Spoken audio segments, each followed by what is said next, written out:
Je vous prie de vous asseoir. Merci beaucoup. Donc,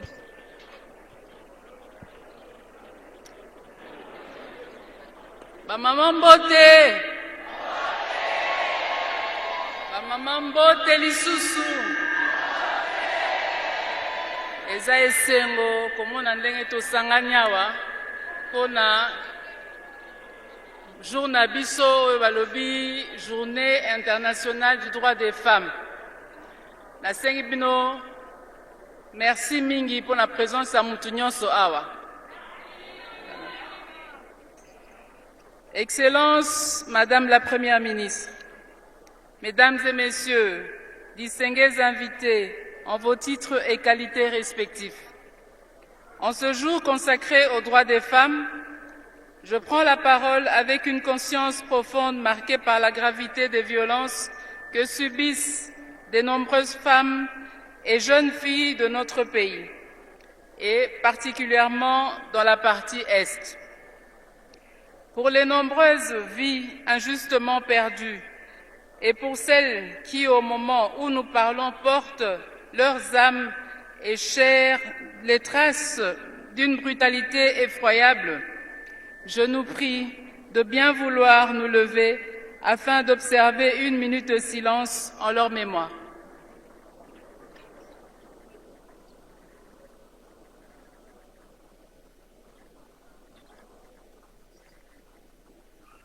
Je vous remercie.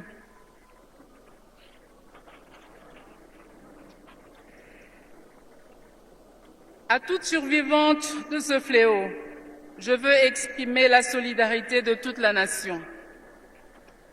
Leur courage, leur dignité et leur résilience forcent le respect et nous rappellent combien il est essentiel de poursuivre sans relâche nos efforts pour la paix, pour la justice et pour la protection des populations civiles. Mes pensées vont également aux femmes qui, dans nos communautés, affrontent des difficultés souvent silencieuses. Celles qui luttent chaque jour pour préserver leur foyer, pour éduquer leurs enfants et pour maintenir l'espérance dans des situations parfois éprouvantes. À toutes ces femmes, je veux dire que leur force et leur engagement constituent un des piliers essentiels de notre société. Mesdames et Messieurs, je salue l'initiative de l'activité de ce jour, dont le format rappelle à la mémoire collective de la Nation, ainsi qu'à toutes les femmes ici présentes, la nécessité de cultiver l'unité, une unité de cœur, mais aussi une unité dans la prière, afin que les stratégies que vivent aujourd'hui nos mamans, les tragédies que vivent aujourd'hui nos mamans, nos sœurs et nos jeunes filles deviennent demain un souvenir lointain. Je reste profondément convaincue que c'est ensemble que nos voix peuvent porter plus haut et faire avancer la cause des femmes dans notre pays, car c'est ensemble que nous sommes plus fortes. Notre pays a connu depuis bientôt 7 ans des avancées significatives en matière de promotion de la condition de la femme. Parmi celles-ci figure notamment l'adoption de la loi 22-065 du 26 décembre 2022, fixant les principes fondamentaux relatifs à la protection et à la réparation des victimes de violences sexuelles liées au conflit et des victimes de crimes contre la paix et la sécurité de l'humanité. Ces avancées traduisent la volonté d'un homme d'État, Son Excellence, Monsieur Félix-Antoine Tshisekedi Tshilombo, champion de la masculinité positive.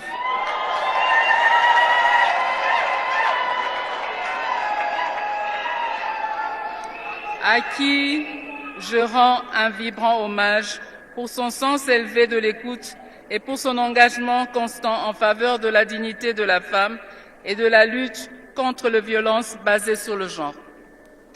Cette vision contribue à bâtir une société où la femme est reconnue dans son égalité, dans sa dignité et sa pleine participation au développement de notre nation. Je tiens également à saluer l'action du gouvernement sous la coordination de son Excellence, Madame la Première ministre. Votre leadership, Madame la Première ministre, illustre avec force la place que les femmes occupent aujourd'hui dans la conduite des affaires publiques de notre pays. Mesdames et Messieurs, la Journée internationale des droits des femmes est un moment de réflexion, mais aussi d'engagement. Elle nous rappelle les progrès accomplis, tout en invitant à poursuivre les efforts nécessaires pour garantir l'égalité des droits et des chances.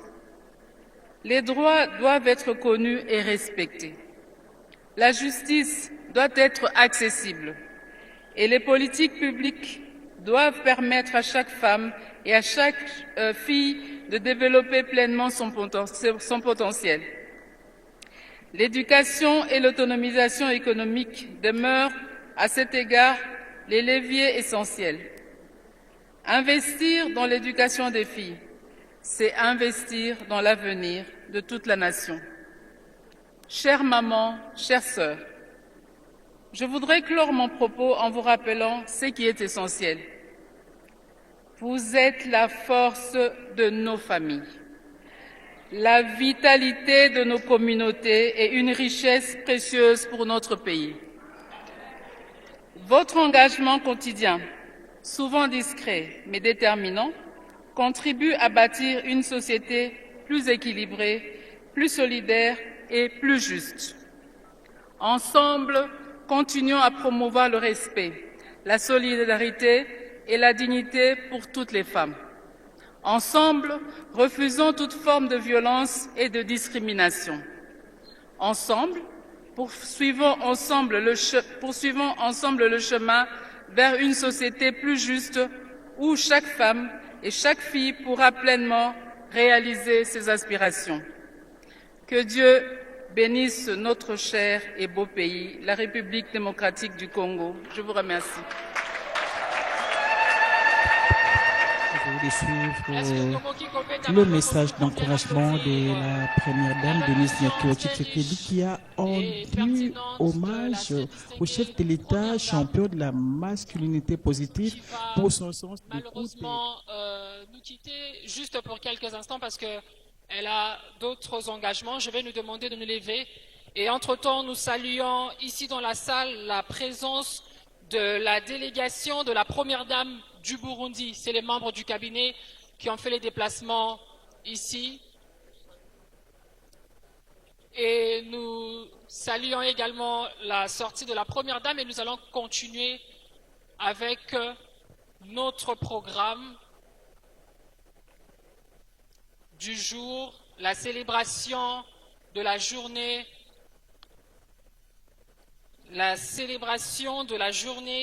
internationale de droits de femmes. Et la première dame est en train de quitter la salle, justement appelée à d'autres occupations. Nous sommes le 8 mars, vous savez bien qu'il y a beaucoup d'activités. Et là, elle a rendu dans son mot d'encouragement aux femmes de la République démocratique du Congo pour la résilience de cette femme, la force, et sans pour autant oublier qu'elle a mentionné l'importance de demeurer ensemble dans cette lutte, parce qu'elle a bien dit ensemble, la voix de la femme sera portée très loin. Et n'a pas oublié la jeune fille, parce qu'aujourd'hui, investir dans la jeune fille, c'est aussi pour l'avenir de demain. Cette jeune fille a besoin de la paix, a besoin d'être considérée, d'être scolarisée. Charlotte. Mesdames les membres du gouvernement et particulièrement Madame la ministre en charge du genre, famille et enfants, Mesdames et Messieurs les membres des missions diplomatiques et partenaires techniques et financiers, Mesdames et Messieurs, membres des organisations de la société civile, Monsieur le gouverneur de la ville de Kinshasa, Mesdames et Messieurs, en vos titres et qualités respectifs, Bamama et Mbote Nabino. En ce mois dédié aux droits des femmes, la République démocratique du Congo réaffirme avec force son engagement en faveur de la promotion et de la protection des droits des femmes, érigés aujourd'hui en véritable priorité nationale.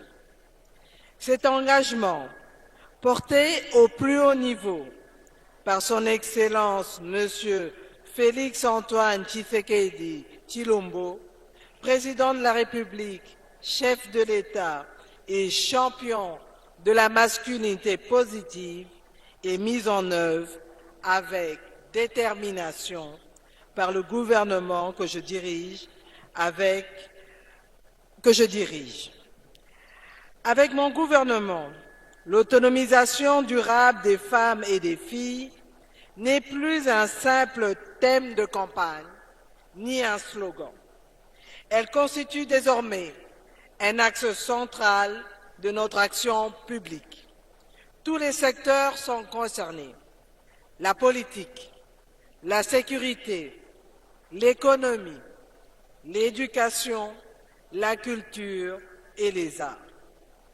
L'autonomisation des femmes et des filles n'est ni un privilège, ni un cadeau. C'est un droit fondamental, une exigence de justice et une réalité que nous nous engageons à consolider chaque jour. En ce jour du 8 mars, nous ne pouvons pas oublier nos filles, nos sœurs, nos mères qui subissent des violences en tout genre et particulièrement celles à l'est de la République démocratique du Congo qui subissent les affres d'une guerre injuste menée par le Rwanda et ses supplétifs de l'AFC M23, et à toutes celles qui sont torturées par des groupes armés. Aux côtés du chef de l'État, qui par sa diplomatie agissante a permis d'arriver à la signature des accords de paix de Washington, soutenons ce processus, car nous les femmes, nous ne voulons qu'une seule chose, la paix dans notre pays. Avec le gouvernement, avec toutes les couches de la société, nous les femmes, nous nous battons pour le respect de l'intégrité territoriale de notre pays. Bamama, botelema pona mboka na biso, totelema pona mboka na biso. Nzambe abatela mboka na biso République démocratique du Congo. Toza na mboka mosusu te. Eza oyo kaka Nzambe apesi biso, yango wana fo totelemela yango. Sur ce, je déclare ouvertes les activités de célébration du mois de mars, mois de la femme, et ensemble, mes sœurs, luttons contre les violences faites aux femmes et aux filles. Pas seulement mes sœurs, mais aussi mes frères, parce que c'est un problème de société qui concerne autant les hommes que les femmes. Je vous remercie.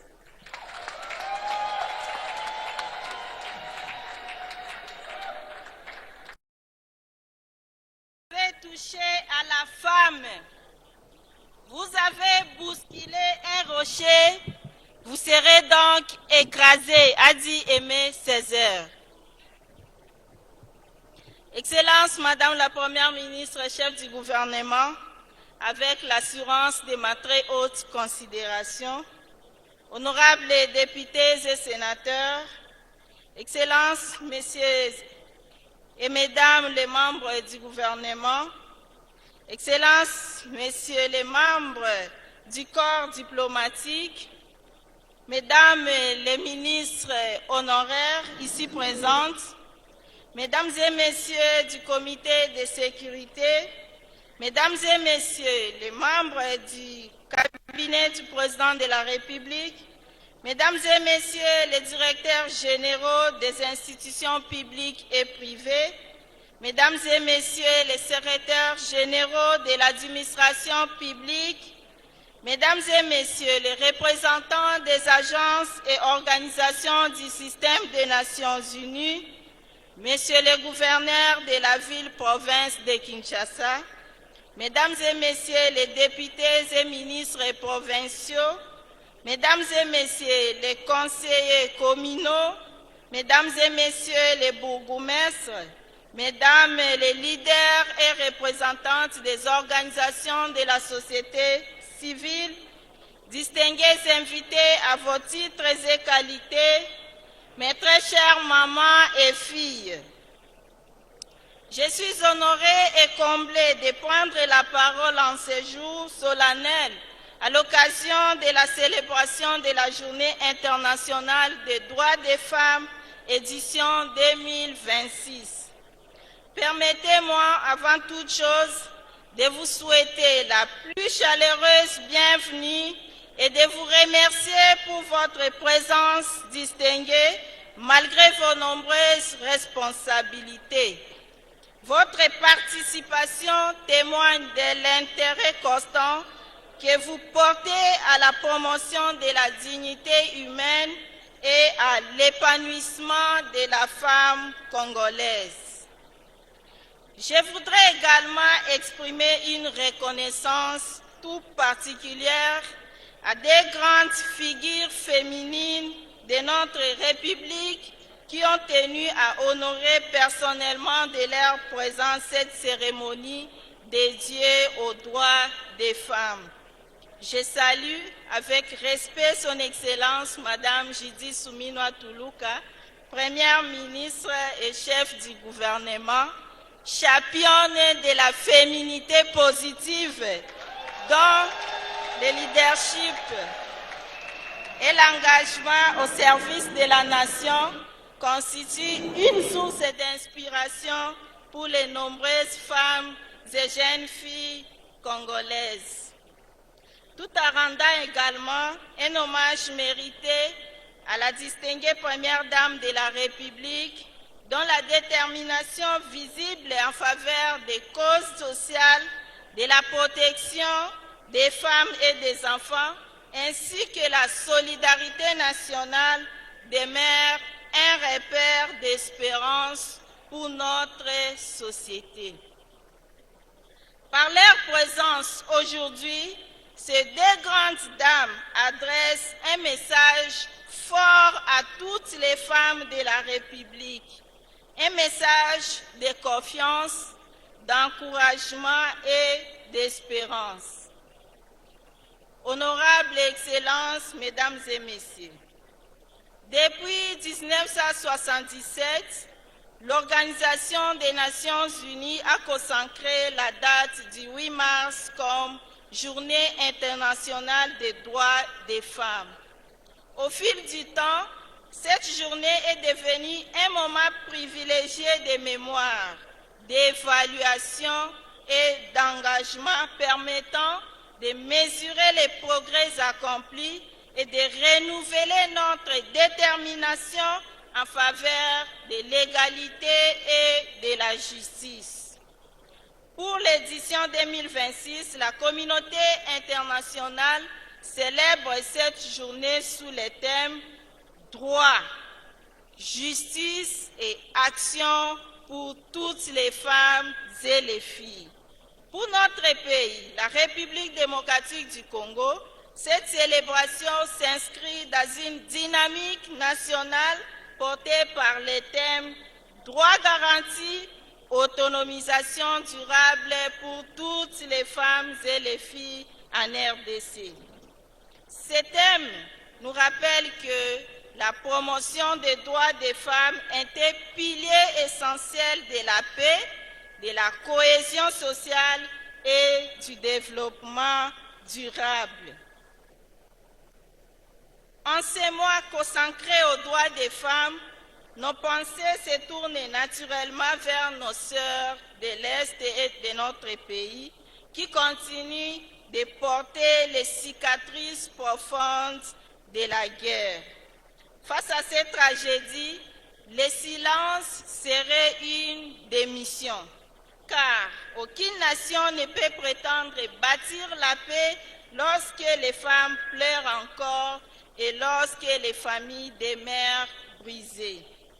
C'est pourquoi, sous le leadership éclairé de son Excellence, Monsieur le Président de la République, Félix Antoine Tshisekedi Tshilombo, et sous la conduite du gouvernement dirigé par son Excellence Madame Judith Suminwa Tuluka, Première ministre, la promotion et la protection des droits des femmes demeure une priorité nationale.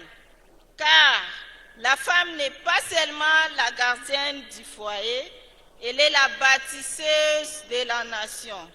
Elle est le pilier de la paix et la gardienne de l'espérance collective.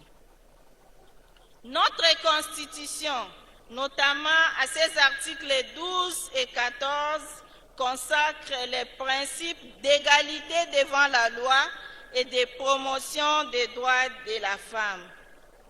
Mais les sociétés évoluent et les lois doivent évoluer avec elles. Face aux défis de notre époque, il nous appartient de renforcer notre cadre juridique et institutionnel afin de mieux protéger les femmes, les enfants et les familles. Dans cette dynamique, notre pays s'inscrit dans l'esprit du protocole de Maputo qui rappelle que les droits des femmes sont indissociables de la paix, de la justice et du développement. Car nous devons le dire avec clarté, la femme ne doit jamais être une arme de guerre. La femme doit être une actrice de la paix. C'est dans cette vision que le ministère du Genre, Famille et Enfants poursuit la mise en œuvre de la politique nationale du genre, tout en œuvrant à l'adaptation et au renforcement de notre cadre législatif afin de répondre aux réalités et aux aspirations des femmes congolaises. Excellences, honorables Mesdames et Messieurs, distingués invités, dans cette salle se trouvent des femmes de différentes sensibilités, des femmes de la majorité, des femmes de l'opposition et des femmes de la société civile. Mais lorsqu'il s'agit de la dignité de la femme, de l'avenir de nos enfants et de la stabilité de nos familles, il ne peut y avoir ni division ni frontières politiques. Nos droits n'ont ni couleur politique ni appartenance partisane. Nos droits sont nos acquis. Et c'est ensemble, dans l'unité et la responsabilité, que nous devons continuer à les défendre, à les consolider et à les transmettre aux générations futures. Car lorsque la femme se relève, la famille se relève. Et lorsque la famille se relève, la nation tout entière se redresse. Je tiens, afin à exprimer ma profonde gratitude à nos partenaires techniques et financiers dont l'accompagnement contribue à l'avancement des initiatives à faveur des droits des femmes en République démocratique du Congo. Je félicite également toutes les femmes congolaises pour leur progrès accompli malgré les défis. Le chemin reste long, certes, mais l'espérance est forte et la détermination demeure intacte. Excellences, Madame la Première ministre, considérations renouvelées, Mesdames et Messieurs, distingués invités. C'est sur ces notes d'unité, d'engagement et d'espérance que je vous souhaite une fois de plus la bienvenue et plein succès aux activités du mois des droits des femmes édition 2026. Je vous remercie.